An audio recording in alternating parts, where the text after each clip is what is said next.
Hey everybody, how you doing? We are here. We are Hello. live.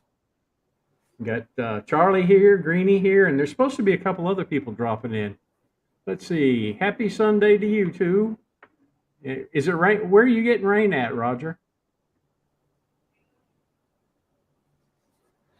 Try here in the greater Bongsarai area. Here comes the rain. We got no rain here. Hey Fitzy, how you doing? So it's Let's live see. from Chiang Mai Saturday night. I want to be the That John Belushi character. okay. Greeny, who you want to be? Oops, I just lost Greeny there. He just dropped out. Hey Steven, how you doing? Let's see what we got here. I don't know where Greeny went. He just disappeared on us. I wonder if. Oh, okay. Here he comes back. Let me get him over here. There we go. We lost you there, buddy. I was just trying to sign in something, but it disconnected me. It's okay. I'm here. Yeah. I'm technologically not advanced. Hello there. All I was tied going to up. say nobody Hey, will ever accuse Greeny thanks of for being a coming in. wizard. It's cold in Australia. Wish I was in Chiang Mai, to be honest. Yeah, it's nice and warm here. What I think the temperature was about this afternoon was about 35, I think. Oh, here comes Greg. Let me get you in there. Hey, buddy, how you doing? Hey, This is hello Greg. everybody. He's American in Thailand, and he's putting videos up of the house he's building up in. Where is it at? It's a little town called Seika. Yeah, a beautiful house. He poured how many truckloads of concrete you poured yesterday? Oh, well, today actually it's about a 20 meter by 20 meter space, Man, almost a basketball court. I told him, I said I want to buy stock in a broom company up there because he's going to spend a lot of time sweeping that front. I mean, his whole front yard is concrete. It's going to be nice. You got a really beautiful house. Thank you Those very those much. guys did a great job, and he's got colors inside that are just phenomenal. I mean, Where is he, it's Greg? What really linked province? up good. Love the colors and your paintings too. Thanks. But it's exciting, huh? Something different every day. Yeah, it doesn't stop. I mean, we are looking forward to doing some traveling, and but we kind of have to lock a lot of this down first before we can Yeah, think of leaving. yeah, So, yeah, it is what it is.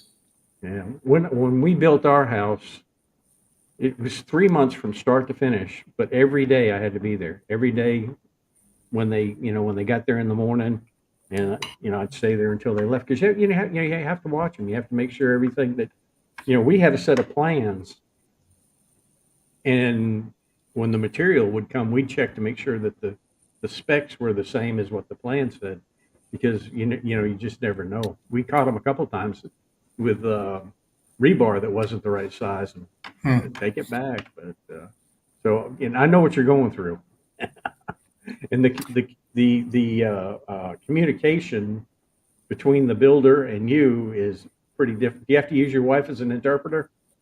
Yeah, she gets a little frustrated, but having to do that all the time. But that's just sort of the way it is. And Yeah, as you were saying, if you don't really kind of actually walk through every little thing, then they're just gonna assume this is the way you want it because that's the way it's usually done in their country, and you have to ask every little thing. hey, how you doing? Appreciate you stopping in. Yeah, that's what we ran into, and the contractor was subcontracting to other companies, and the first day that the electrician showed up, I I went out for lunch, and when I came back from lunch, they were all drunk. I mean, really drunk. I called him up and said, "You get these guys off my house now." And he come running out. He run them all off, and a few minutes later, another group showed up. But you have to watch them all the time. Hey, how you doing, John? Are you cold up there in Canada? I'll bet he is. But it is what it is. But when it's done, you feel so good about it. It's something that you've watched every block go. Every nail hammered into it. It just there's it's not like going out and buying a new, a house that somebody else is living in, or a brand new house that was built before after you saw it and it was already built. It's just a big difference. But I enjoyed it. And, we kept the house for I think 4 years, and then we sold it, and it was too big for us. It was 3 bedroom, 2 bath, huge living room, and a lot of land, and it was just too big for 2 people and a dog. Somebody wants to know if you're still in the Philippines, Greeny. No, I've been back in, just slowly putting those videos up. I just put one today. Maybe that's what you saw, but yeah, just periodically putting up some videos. It's a lot to edit. The Philippines videos, I took way too much footage, Ah, and I don't think most of Kansas. my Go ahead, Greeny. I don't think most of my subscriber base, they're mostly just interested in Thailand Yeah, or so those don't do that good. yeah. Kansas. I've been to Kansas City one time, a long time ago, and had to pick up a prisoner out there. What a trip! Let's see. Never been to Kansas. That's one of the a lot of those It's countries. it's another world. Let's see, is this why they have a 2 p.m. to 5 p.m.? 7-Eleven. No, that there. I don't know why they have that. To be honest with you, do you? Any of you guys know why they have that 2 to 5 p.m. ban on alcohol? I don't know. I think my wife was telling me it had something to do that when schools were letting out, that they didn't want to tempt younger kids to be able to be out right around that time and they go try to look for alcohol. I'm not certain on that at all, but that might have something to do with that time of the day. Yeah, that's reasonable. That's possible. I never could understand it. I could understand it, on Sundays or something like that, or on a Buddha day or something. But the ban between 2 and 5 p.m., I couldn't figure that one out. Nothing's worse than when you're at Big C and you have no clue about that. You're not even thinking about that, and you're doing regular grocery shopping. And you got a 12-pack of beer or something, and you go up to the register, and they're like, "No, you can't buy this." What?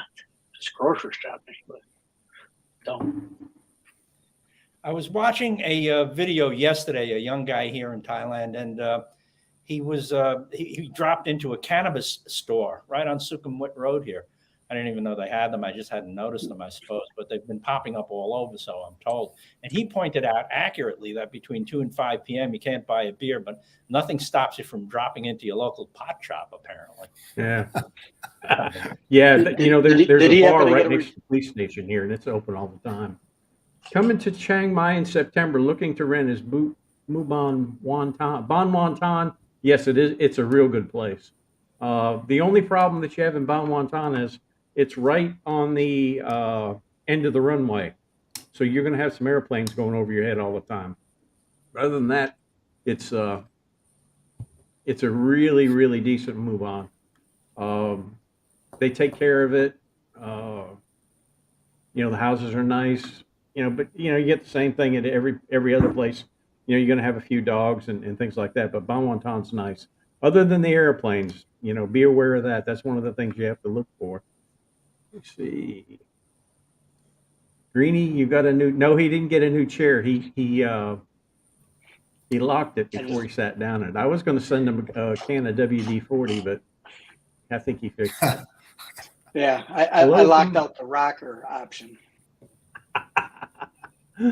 Oh, that's funny. Hello from Moscow. Hey, how you doing? What's the weather like over there? Probably hot summer. I don't know. Northern Hemisphere. I mean, there's still a war going on. It's weird how it's kind of not even in the news anymore. I don't know. It's just it's like just dropped off the face of the earth. Well, I wonder about that. I wonder if they're still fighting every day, or it's just like 3 days may go by. Yeah, they just the news coverage is bunch of bombs coverage is just really falling off in the news. Yeah. There's, I don't know. I follow a couple of channels that dedicate a lot of time to what's going on there. They're clearly Ukrainian partisans. They're rooting for them when they put their information up. But they were just saying how the Ukrainians blew up a bridge. The Russians have taken a big section of the Donbass, a particular region that's close to Russia, and they took this one strategic city. And now the Ukrainians are preparing. As a matter of fact, they warned the Russians in the city. They blew up the bridge, so they can't get anything in or out. And they told the Russians in it that they should leave because they're going to attack in force. So they're signaling that the Ukrainians are signaling that they're going to make a move on this particular city. I'm sorry, I can't remember the name of the city, but it's in the Donbass region. So yeah, there's still a war going on there for sure.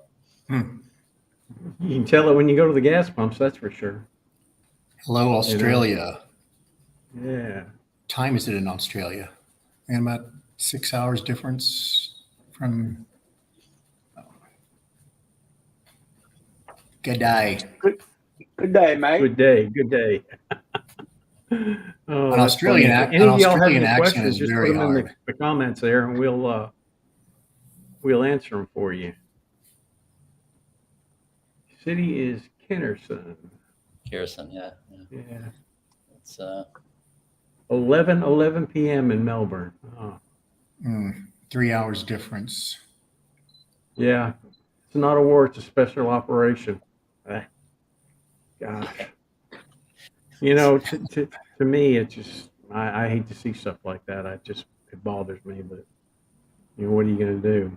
And, it's happening. I'll tell you what's really bothering me more than anything else is what's going on over in Burma right now, and it's crazy, absolutely crazy what's happening over there. And doesn't seem to be anybody that concerned about it. Just executed 4 people or something. Is that what? Yeah, I read the other day they executed four of the ones on the other side, and they had a big one of the theater groups in Chiang Mai had not a demonstration, but they had a kind of like a play or something that they had kind of paying homage to the ones that were killed, and it's just really sad, and like I said, nobody's doing anything about it. You would think our governments could get together and do something, but obviously they're not, and they're not going to. So, what can you do? That's my chair. There was a guy on Irish Times' channel. It's Pete's last video. For those of you who might not know him, it's a channel called Irish Times. He does a good job. He interviews people, and he interviewed this guy who was a photographer and a gemologist. He's been traveling to Thailand and Myanmar back when it was Burma, all the way back into the 70s to buy and trade precious stones. And he did a whole photographic essay on the different tribes in Myanmar. And I took a look at his book, and I was a little bit surprised. I didn't realize just how tribal a place Myanmar was, and most likely still is. You don't get a whole lot of information out of there, but there are many different factions dating back to tribal days. And you have to remember, it wasn't that within our lifetime there were whole huge sections of Burma that didn't have roads. They had footpaths and headhunters. People living as hunter-gatherers that are still alive today. It was a pretty primitive place. The Brits built up a couple of cities that were good for trade, but the interior of the country is a very primitive place. And I'm traveling up to Chiang Mai on Tuesday, and I hope there's 2 young girls that I've used for models in the past, and they're nice young women, and JC, one of them speaks English very well. And I want to talk to her about that. That's one of the things I want to chat with her about, because she's a member of one of those tribes, the tribe that lives way out in the western part of Myanmar, near India. And they they're known for making beautiful teak furniture. And so I want to chat with her about all that stuff. It's an interesting place, Myanmar. And yeah, they're undergoing a lot of strife and have been for decades. You know, I asked her about that the other day. You're talking about Ching up there at Gecko, and I said, "Is it safe to go, but for you to go back home?" And she goes, "Oh yeah." So I don't, you know, I was thinking, you know, they're fighting. Can't be too safe, but who knows? Well, that's one of the things I want to talk to her about. I don't even know if one can travel in and out of Myanmar right now. I don't know what that would be like for an American, but you know, I wouldn't mind, you know, taking an adventure in there. And I want to discuss with her, you know, what she thinks about all of that and the logistics involved. I want to get a sense of what it might be like to do that. My general sense right now is out west and near the Indian border, there is less strife than there is here, you know, toward Thailand. I think a lot of the fighting, the tribal conflict that's going on right now with the government, the military government that's in existence, is more around Rangoon than anywhere else. Is there much of an expat scene up there in Chiang Mai as I see the guys in Pattaya? No, it's let me put it this way. It's here, but it's nothing like Pattaya, nothing like Bangkok, and it's just the, you know, if you're talking about the bar scene where the girly bars or anything like that, it's just one small area of town. Now there are a lot of expats that live up here, for sure, but the nightlife up here is nothing like what you see in Pattaya or Bangkok or anything like that. But it's still it's a great place to be. I enjoy it here. Yeah, I was in that Neiman area not too long ago, and it's a lot of expats around there, a lot of nightlife. But it seems like when the nightlife comes up, it's you know, a lot of the younger Thai people hanging out and stuff. You know, and then you do have there's like some breweries and other places saw some expats, but not like the type of entertainment like a Pattaya. No, it's not totally, even totally different vibe. Nothing like it. Hey, Douglas, thanks for stopping in. Wow, I lived in Young and still have many friends there. No problem traveling in and out. Huh. That's interesting. Yeah, thanks, Doug. That's good to know.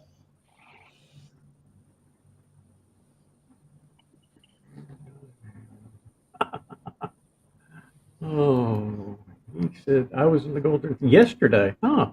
The border is closed. Huh. Where did you okay, so you were up and through on the Chiang Rai side trying to get in. Oh, that's interesting. I wonder how these guys are trying to do border runs up there now.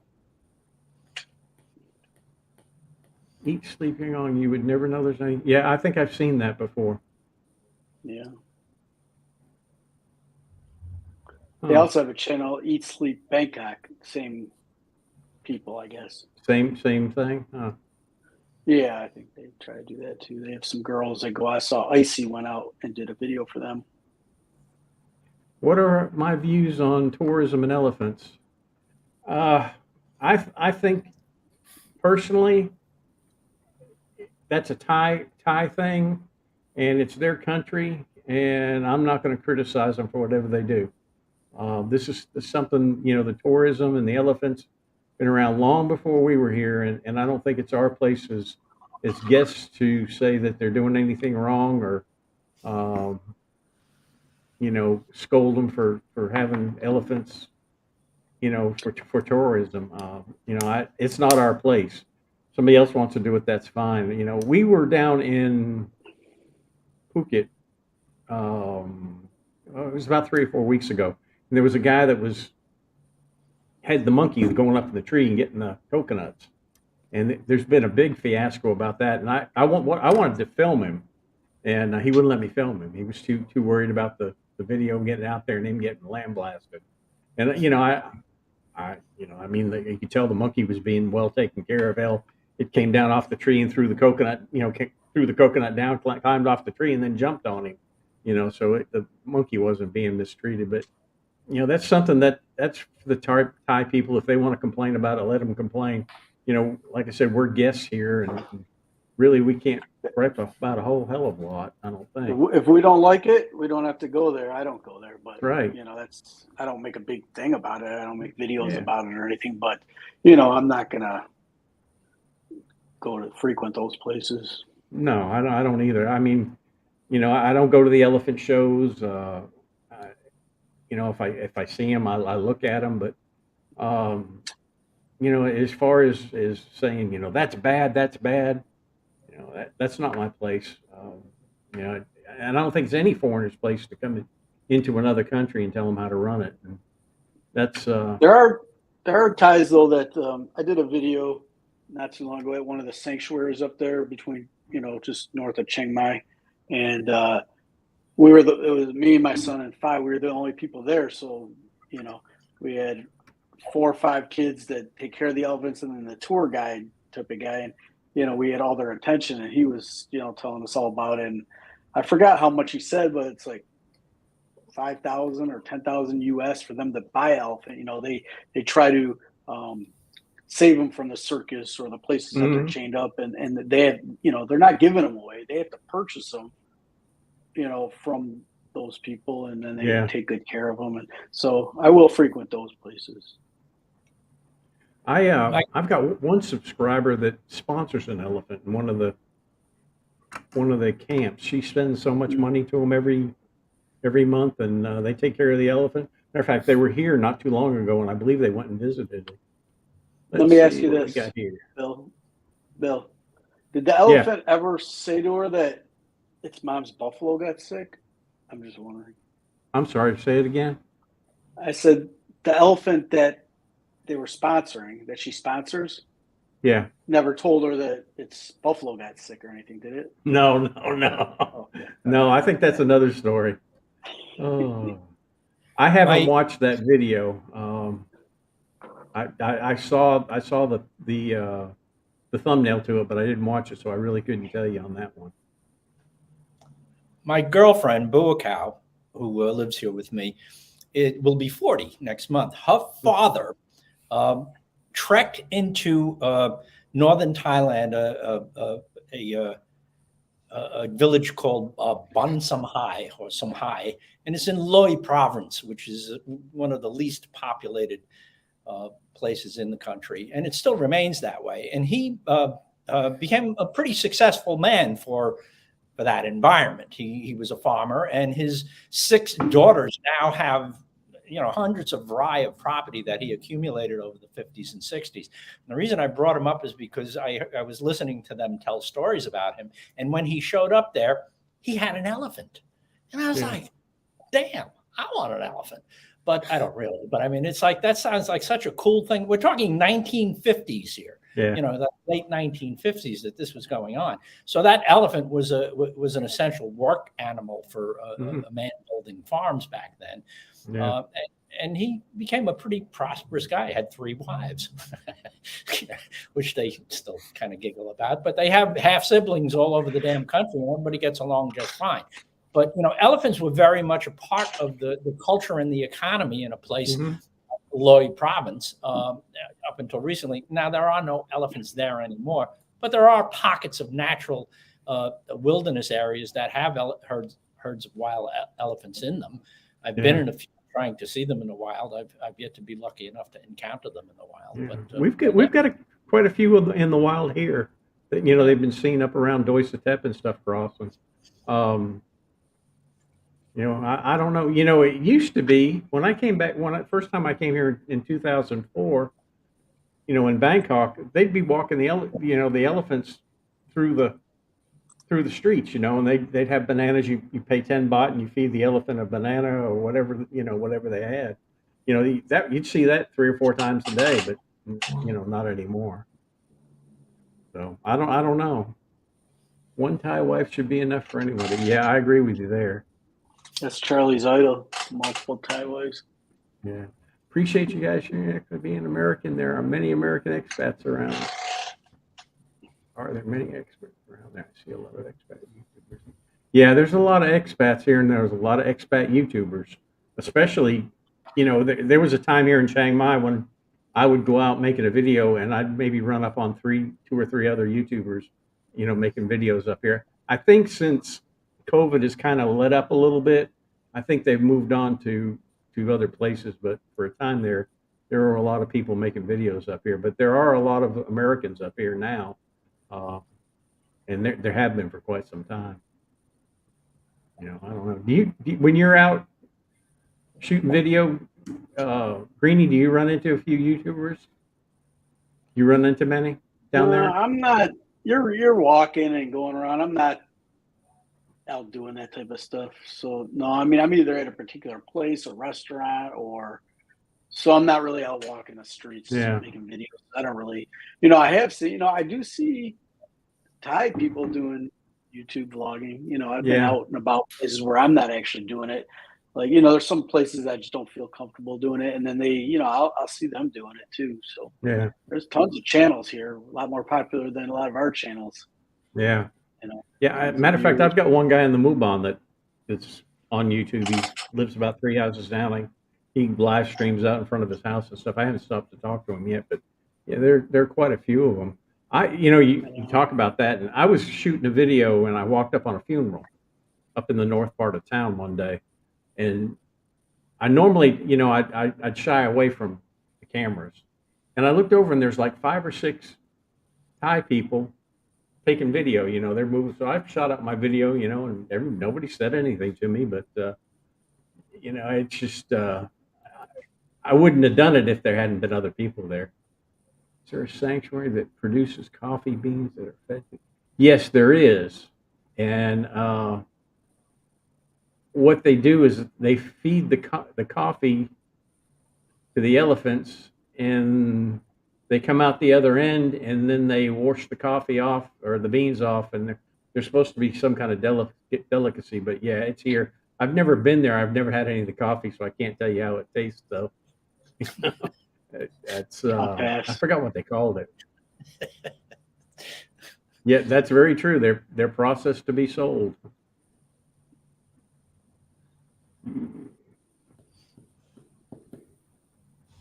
That's for you, Greeny. Oh, seem pretty.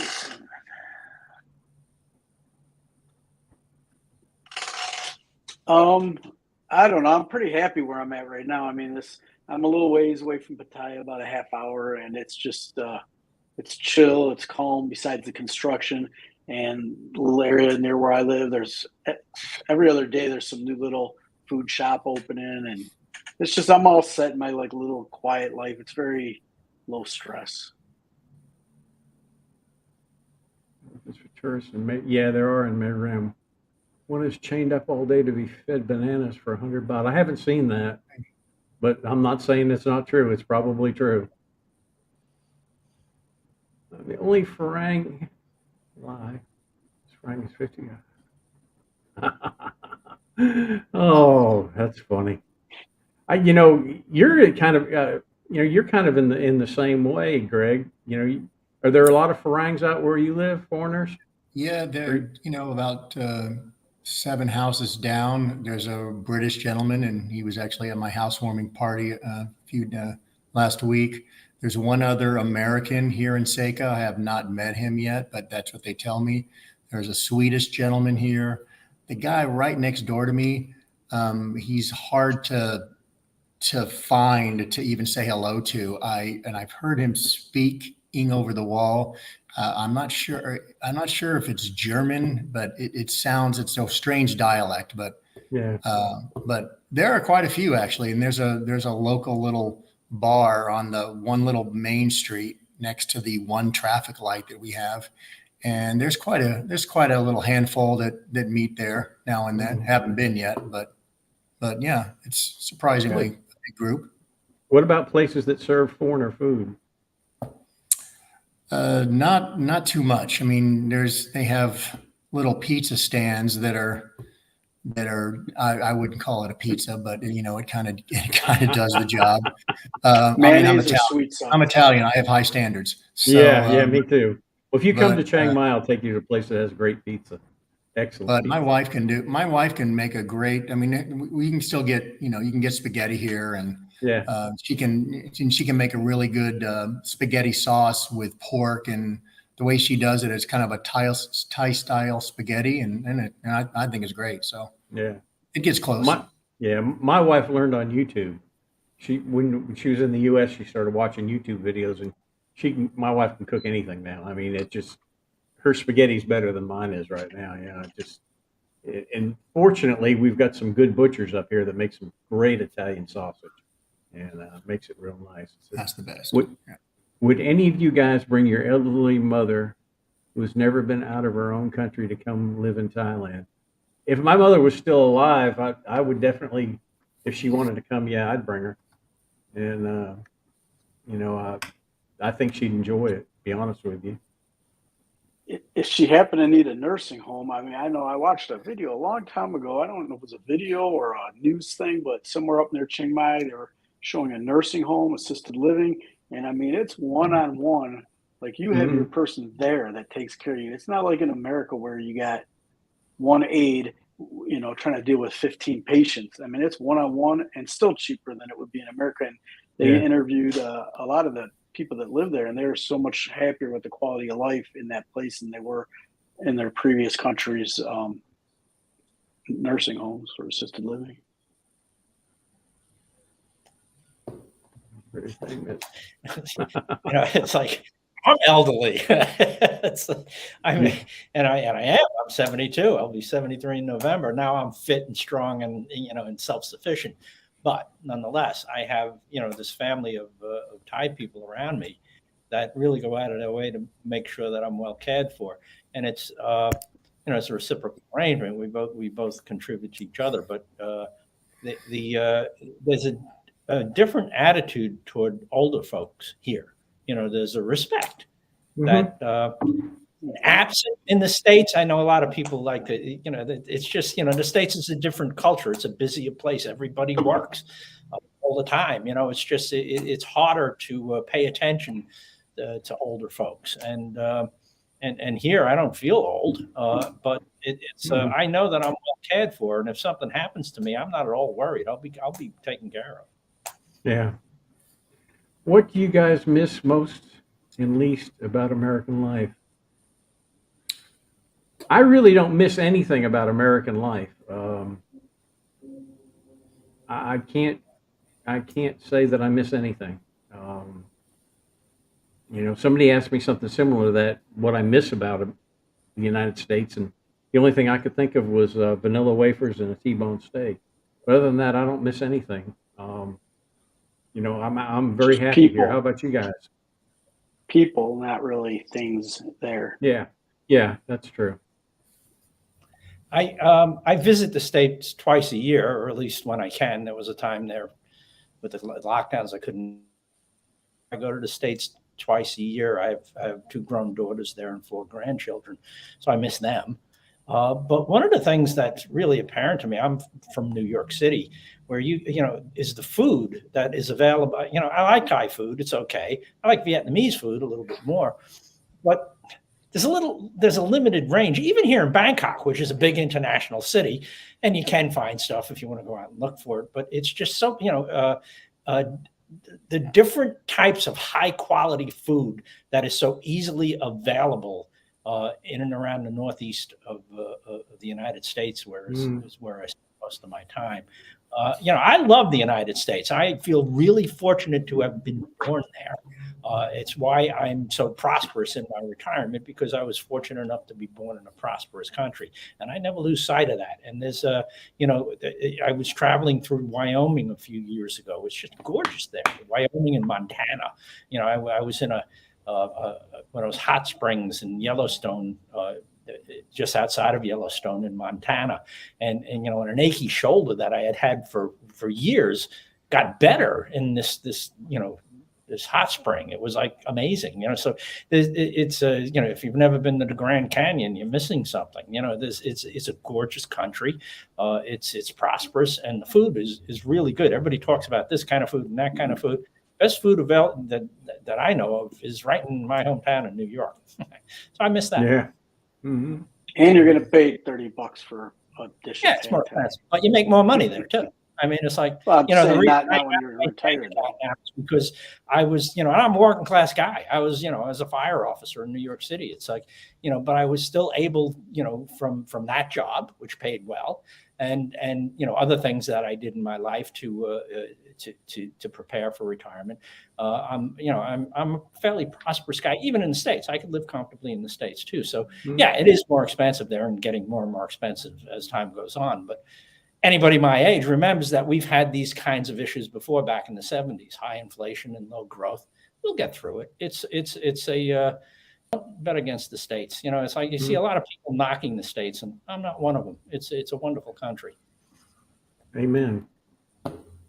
Chuck, no time to be sad, just brought his mother from. Yeah, I've seen him post some videos about it. I haven't had time to watch them yet. But yeah, he just brought his mother here, and I hope she's happy here. I think she will be. To me, I know my mother would love to be with me. If she was alive, and I think she'd do very well here. The medical care for her would be fine.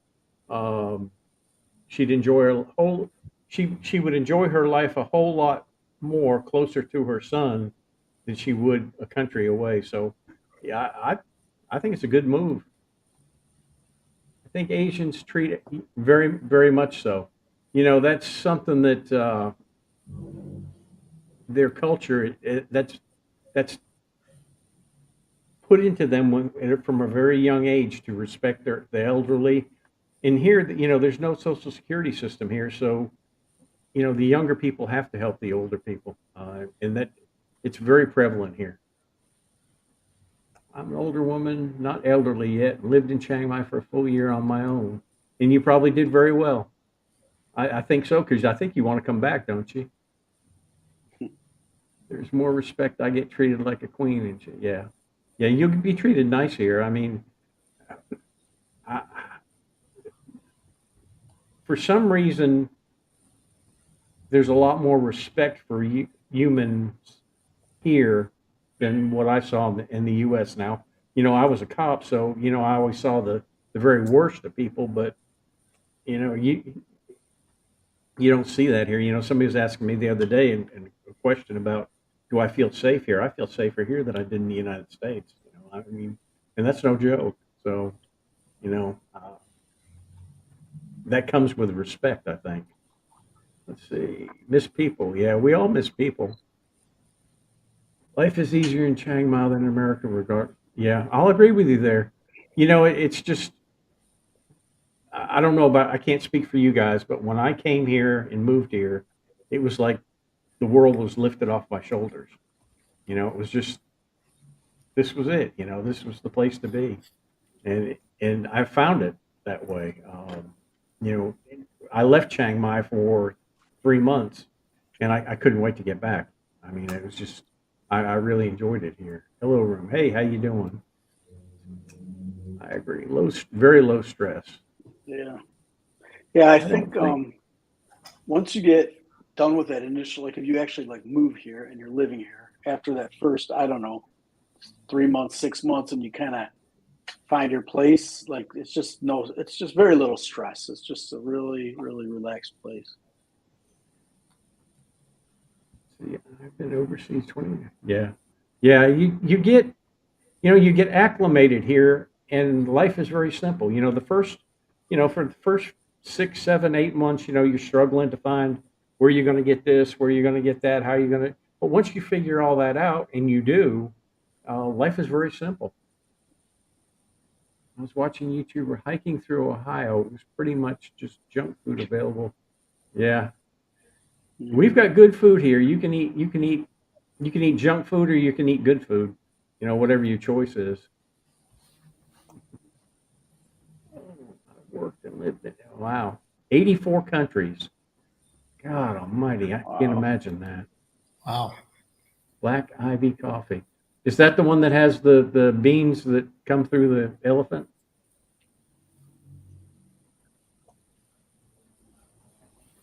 No time to be sad. Mom loves Thailand, but the driving in Thailand. Yeah, well, that's going to be new to anybody. That's one of the things that I had to get used to when I got here was the driving. But after about 6 or 7 months, you get used to it. I mean, it becomes as kind of second nature. I've told my grown kids when I get old, get me the hell over to Thailand. Don't want to try. Ain't that the truth? Mm-hmm. Hello there. That's my plan B. Here's a good one. Do you guys think vlogging will recede as tourists come back? I wouldn't want to be filmed at a bar with a YouTuber's channel. Case in point, I would stay way away from the cherry bar in September. That's one thing. If I'm out shooting a video or something like that, and I go by a bar, I'm very careful not to shoot inside the bar because you never know who's sitting there, and you don't know what they're doing. And even though it's legal to do that, I mean, if they holler to me and say, "Hey, come on over here," I'll go over and put them in the video. But other than that, I don't. And I don't think that you're going to see a lot of people doing that. I don't know, but me for one, I don't go in that area very often, and usually when I do, it's during the day, so the bars aren't open. So it's something you have to, when you're out making videos, you kind of have to respect. You can pretty much tell when somebody doesn't want to be filmed, and I'll get right away from them. I feel, yeah, I'd say you probably do. Next one is, hey, Tom from Texas. Howdy.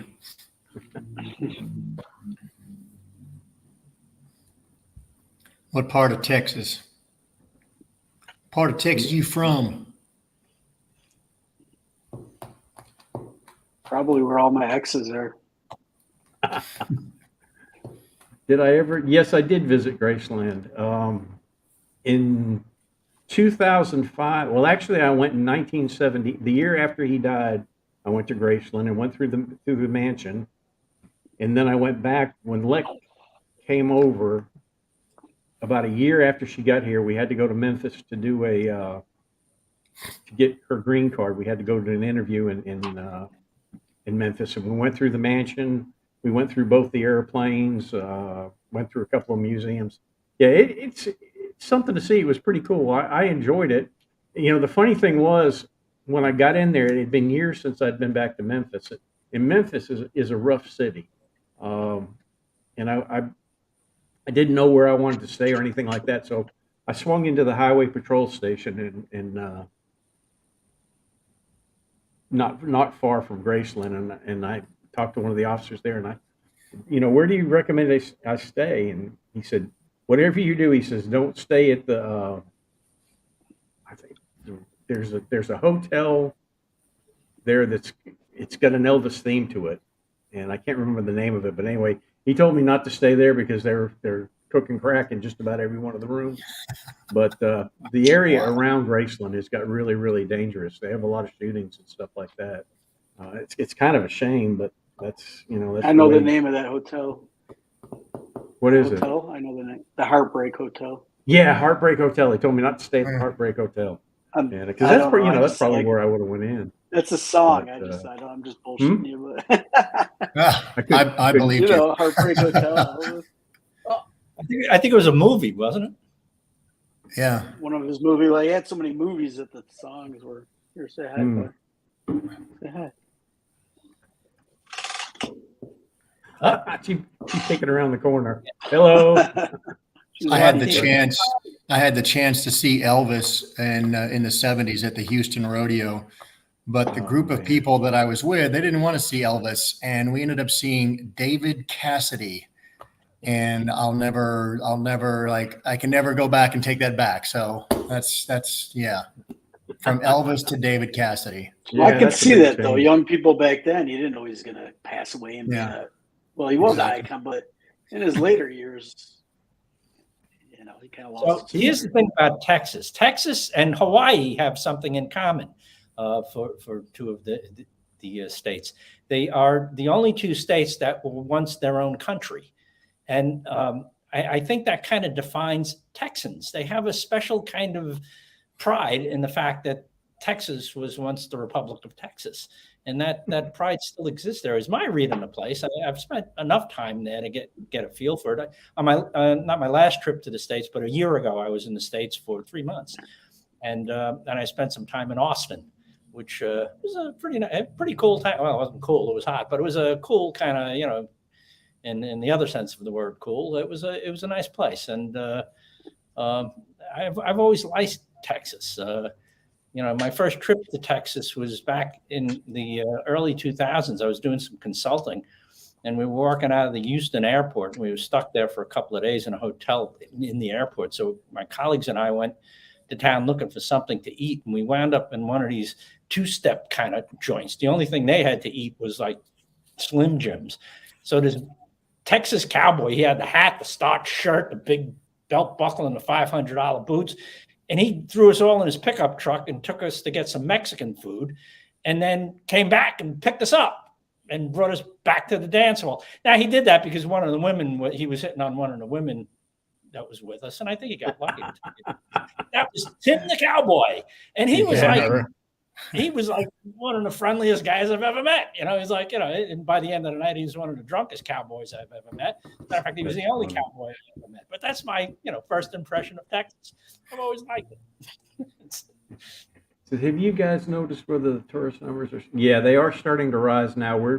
We're seeing a lot more here. I don't know what you guys are seeing in Bangkok and down where you're at, but yeah, up here, definitely on the rise now. Nothing like before COVID.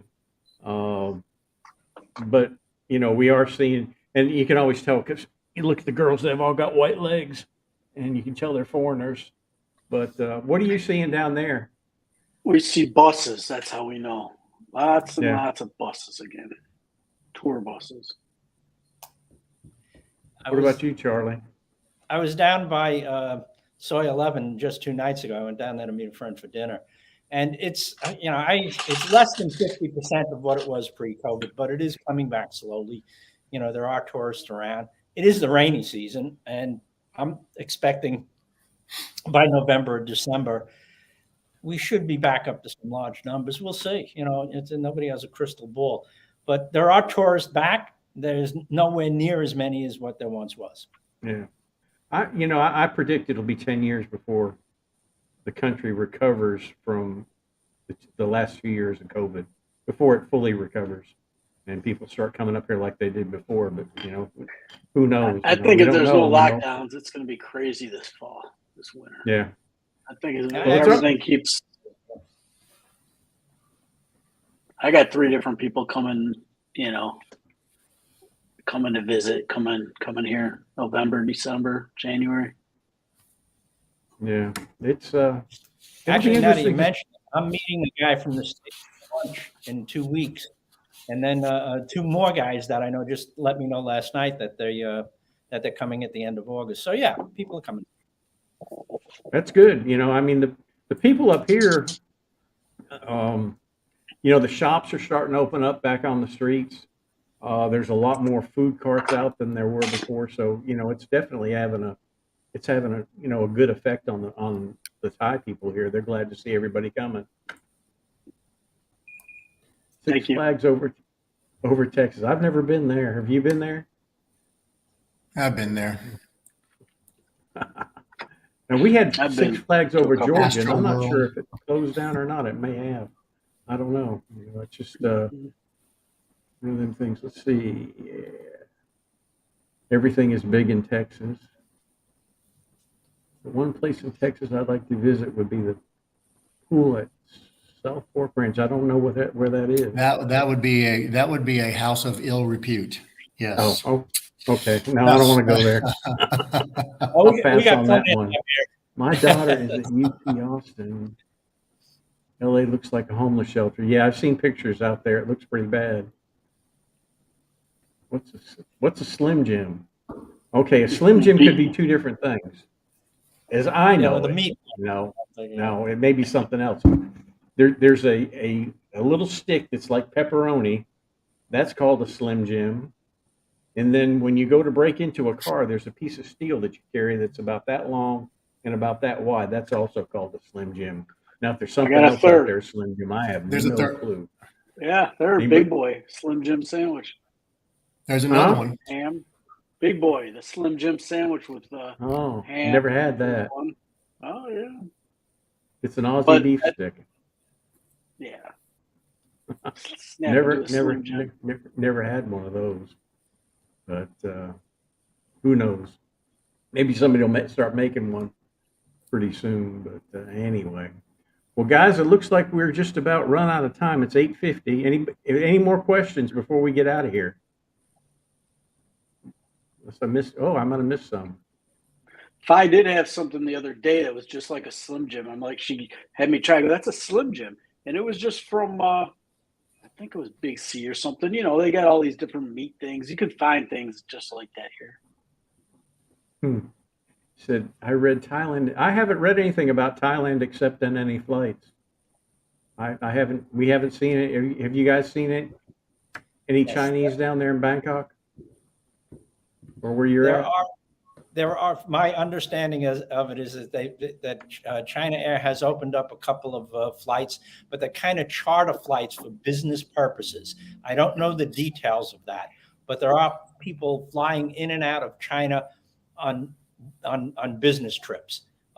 There's some specific arrangements that they have to make. Technically, the borders of China are still kind of closed down, but they're slowly allowing exceptions to that. It's not closed like a vault anymore. They're a big part of tourism here, and I'm sure a lot of people miss them.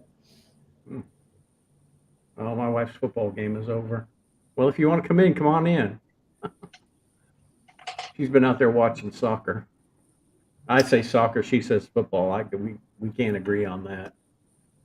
So let me guess. The final score was 1-0. Or wait, it could have been 0-0. That's always my favorite. She loves it. I don't watch it. I doesn't interest me one bit.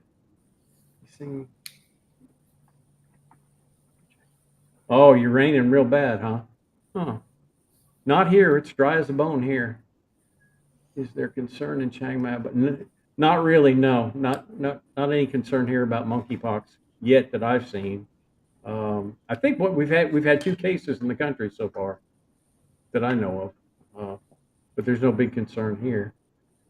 See another tourist in Bangkok. Oh, hey, you're coming next Wednesday. Well, we'll see you when you get here. Let's see, Tyler, Texas. Earl Campbell country. See you later. Oh, okay, she's watching Aussie in Asia. Man United versus Atletico Madrid. Who won? Was the Hey, score thanks. 1-0? Hey, thanks for stopping in. Let's see what we got here. Oh, thank you. Thanks for coming in. Stay safe. Oh, we will. I hope.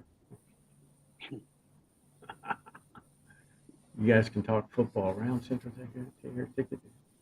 Wow. This Monopone? Yes, Monopone.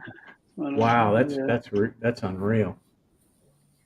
It is, but tell them to fly to Chicago and take a flight out of there. It'll save them some money, but it depends what time of year. I mean, I was just looking at flights for over Christmas for my kid, and they were all around 3,000. And finally, I found an Air Canada out of Detroit for 1,700, and I booked them.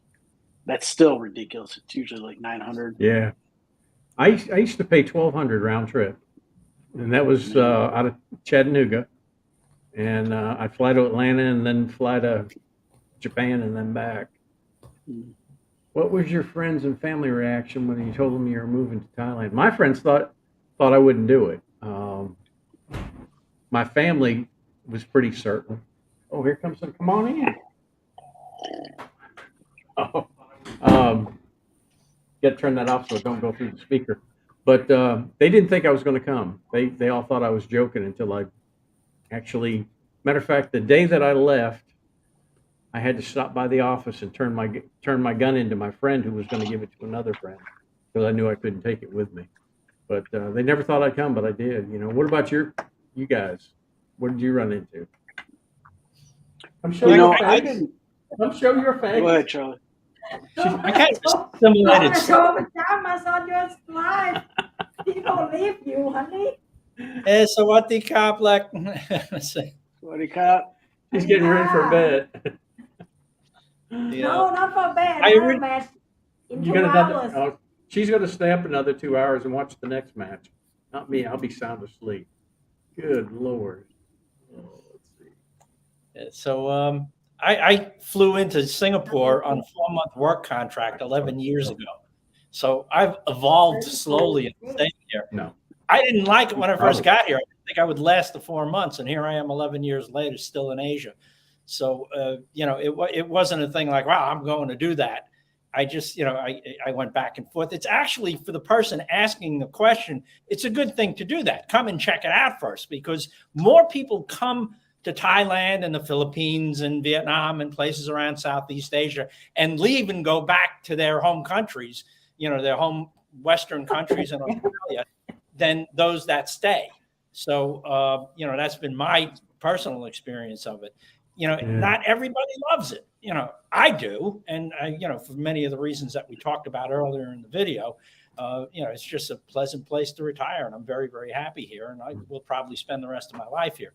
But I slowly evolved into that over time. And I lived in 3 different countries prior to settling down in Thailand. So it's different for different people. And I suggest to anybody who's considering it, take a go look see. Don't come here with, sell your stuff and come like this is going to be it. You might find you don't like it, because some people don't like it. Maybe they just don't like hot weather all the time, or the rainy season. It could be something simple like that. Or they don't like spicy food. There's a lot of simple reasons that may send you back to your home country. So come and test it out first, and do it slowly over time. That's the way I did it. Well, between 2004 and 2010 moving here, I made probably, I think, 7 or 8 trips back and forth. And, I had pretty much decided that, I was going to live here. Was Bender told to shut up to faming people, or else kind of strange he quit so suddenly?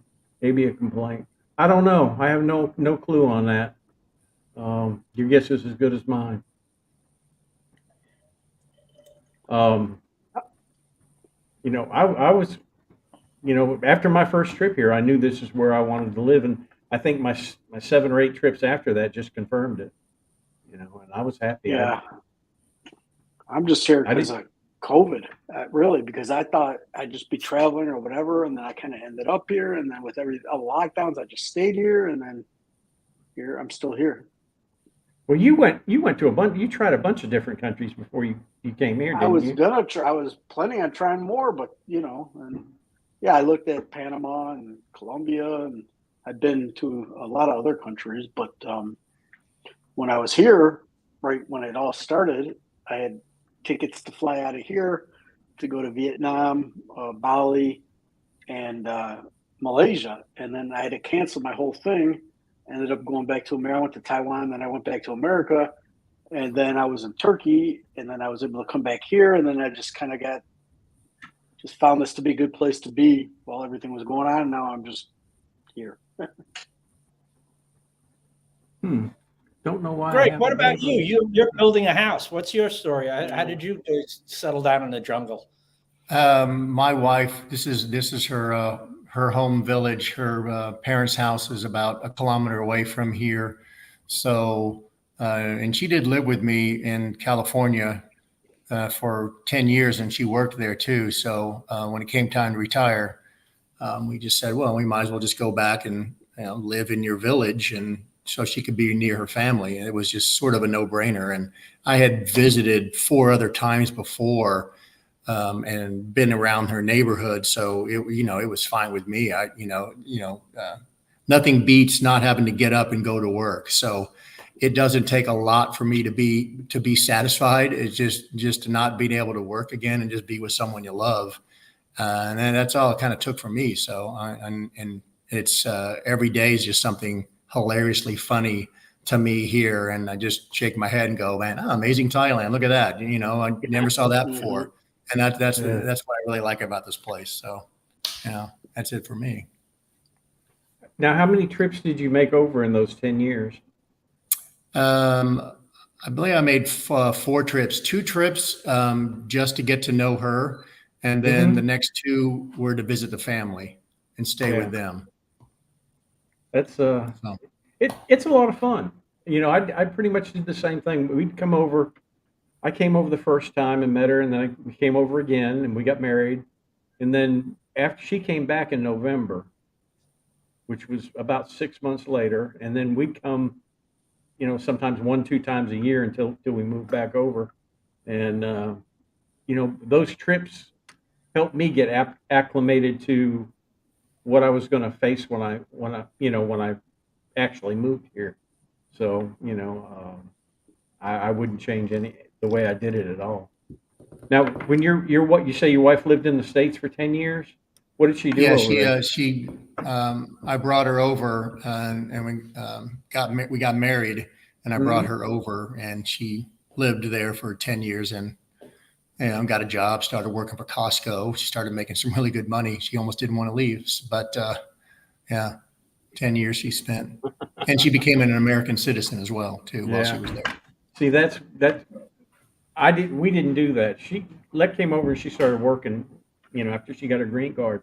But I was under the impression that she had to be in the country for 5 years, and I knew we would be leaving before the process would start, so we didn't get her citizenship.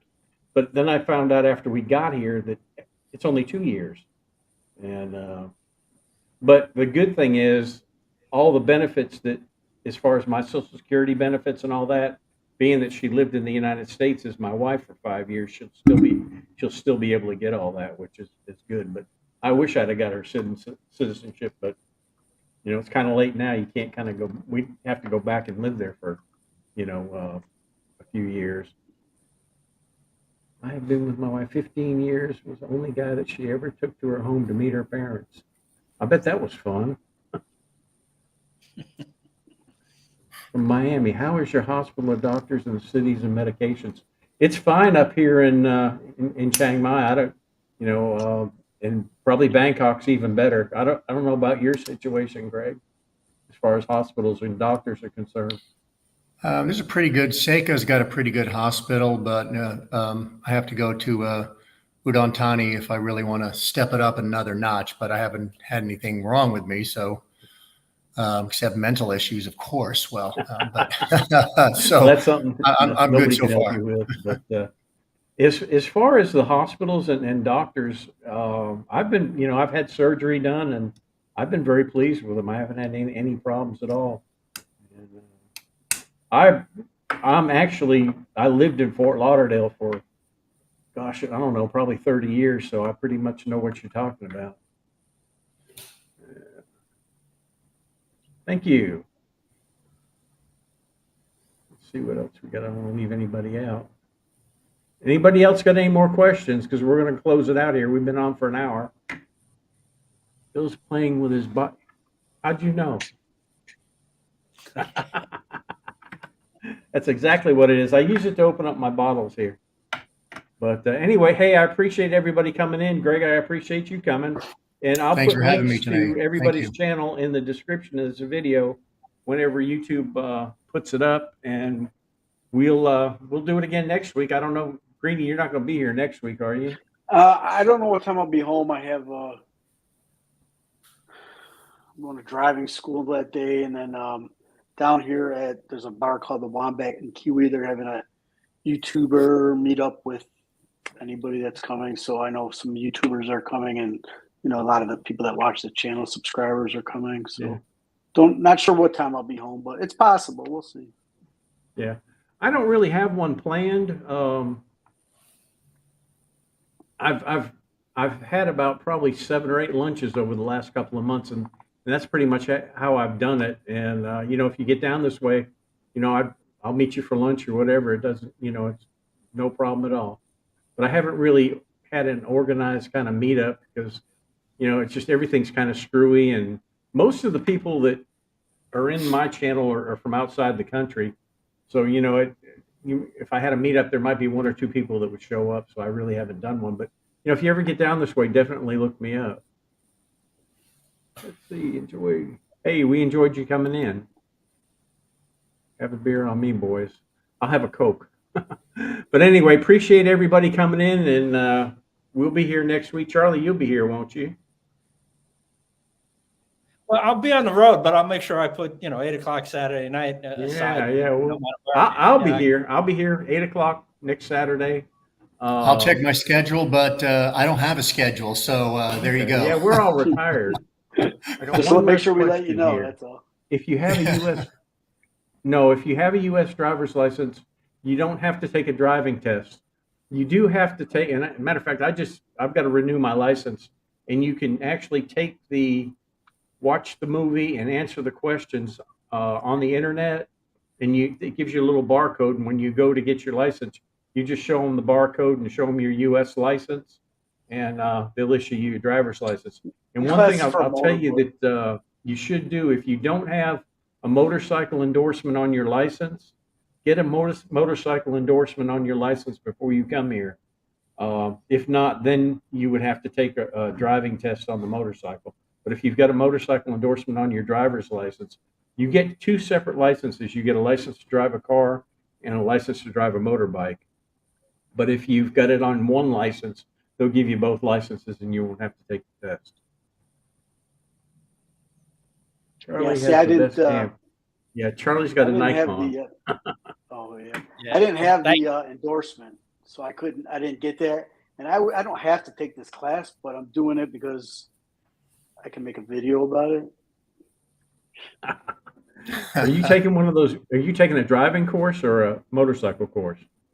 No, the motorbike, whatever. It's Yeah. big. They got this big course behind the place, and I just want to do it just to see what it's like and maybe make a little video about it. And it's $27 US for me to do a 3-day thing, and plus they take care of everything for me. They get everything all set up, and all I got to do is take a piece of paper into the licensing place and get my license. So They have one of those. Honda they have a big track up on the north end of Chiang Mai, and they do that too. And people, even experienced riders have told me that, it's a good course to take. It teaches you, it's a lot different riding a motorcycle here than it is in the States. And they teach you the different ways and stuff. I don't know. Well, good luck. I hope you don't get any scratches. Let's see. Wait a minute. I've been driving the bike. I just there's a certain point I can't take it past. Yeah. In my area, it's fine. Nobody checks. It's you could drive 8 people on it with no helmets and somebody They do it all upside the down. time They here. don't care. But once we get past a certain area going into Jomtien, they're out there with check lane and everything. Yeah. They have checkpoints around the moat, and they're getting real slick now, because what the people were doing, they were seeing the checkpoints and they were turning off a street before. Now they've got a cop sitting on the street that they normally turn off on. You come around the corner and they got you. All right, let me ask y'all a question. How many what's the highest amount of people you've seen on a motorbike, riding on one motorbike? 4. Definitely 4, maybe 5, but definitely 4. Yeah, I've seen 5. I saw a All grandmother. all with a face mask and all with no helmet. So Yeah, same thing. Safety Yeah, first, yeah, of course.